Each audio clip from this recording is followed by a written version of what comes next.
Hi, my name is Kirk, and I work at Prima Restaurant Equipment in Louisville, Kentucky. We are a provider of many forms of restaurant equipment, from freezers to ovens and to grease traps. And today we are going to be doing a video specifically about cleaning grease traps. But before we really get into grease traps in general, we just do want to say that there are different regulations depending on which city you live in, which state. We just ask that you check your local regulations for what size of grease trap you should use and exact methods of cleaning, because sometimes they differ and change. So let's go ahead and begin cleaning the grease trap.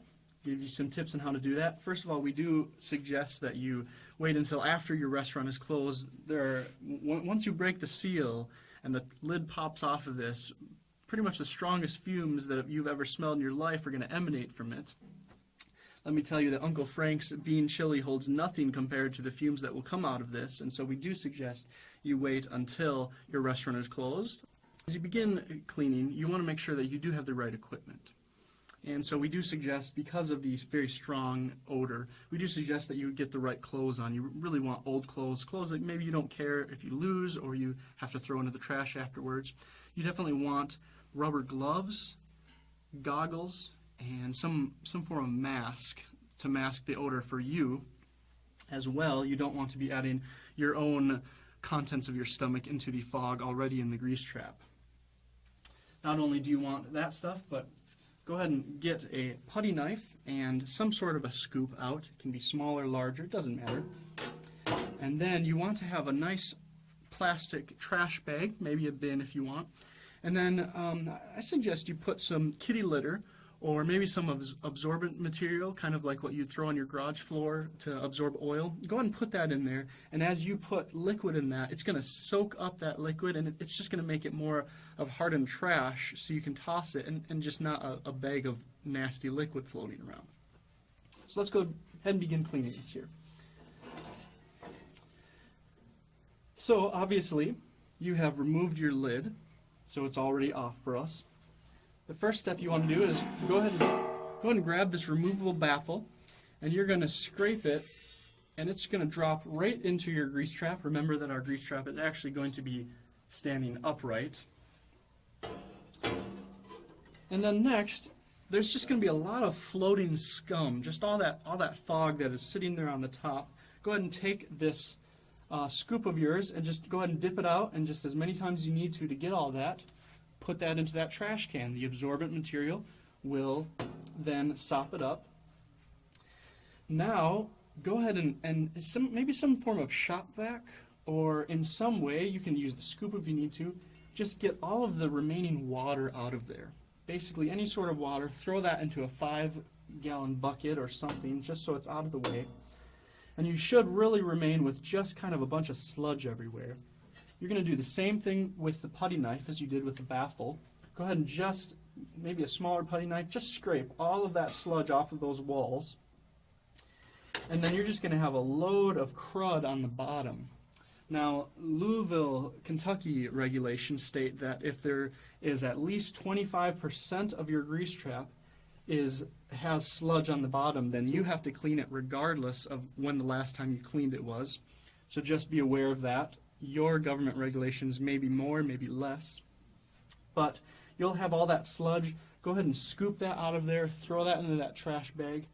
Just get it all out of there, all of those hardened things down there. Just make sure your grease trap is nice and clean, nice and spick and span. You may be tempted at this point, especially if you really enjoy cleaning, you just love having those restaurant tables spick and span. Well, you want to make sure that you do not put any hot water or chemicals into your grease trap. Hot water can actually break down the grease, and which will actually cause it to flow out of the grease trap easier. And then once you're done actually cleaning, the next step you want to do before you put it all back together is you want to make sure to inspect just all the elements. Make sure that everything is okay. Again, this is a newer grease trap, and grease traps, they're steel, they last a very long time, but if you've had a grease trap in your restaurant for 10, 15 years, you know, some parts could be getting weak or whatever, so just inspect it, make sure that it's all good. Go ahead and put that baffle back in there. Really, one of the most important parts here that you want to inspect in your grease trap is this is this gasket here. You want to make sure that this gasket is always good. Replace it if necessary. Make sure it's cleaned. You really need a good seal on that lid just to ensure that those fumes are not escaping. So then once you're done cleaning, go ahead and put that lid back onto it. Really, again, really make sure that it is a very tight seal. As you can see, even on this bolt, there's a rubber gasket. And we just want to do everything we can to make sure that your clients get to enjoy the smells and sights of your restaurant and the food, and not necessarily your waste from the grease, the old grease trap here. Make sure that's very tight with a wrench, and you have your grease trap all cleaned and ready to go. Now you do have one step more before you're completely done. You do need to fill out what is called a grease trap cleaning log. We actually have these on our website, just free for you to download if you want to use them. They're on in our blog, or you can find them on any of our grease trap listings, and that's at primarestaurantequipment.com, prima-restaurant-equipment. Go ahead and grab one of those, print it out, make as many copies as you want, whatever, it's yours to have. And go ahead and fill out, you just want to make sure you're getting the date, who it's cleaned by. Again, different regulations may require you to have different things you have to make note of. Just make sure your local regulations, that you're aware of them and what you need to have noted. Once in a while you may be responsible to have an actual professional cleaner come in, and if so, you just make a note of it there.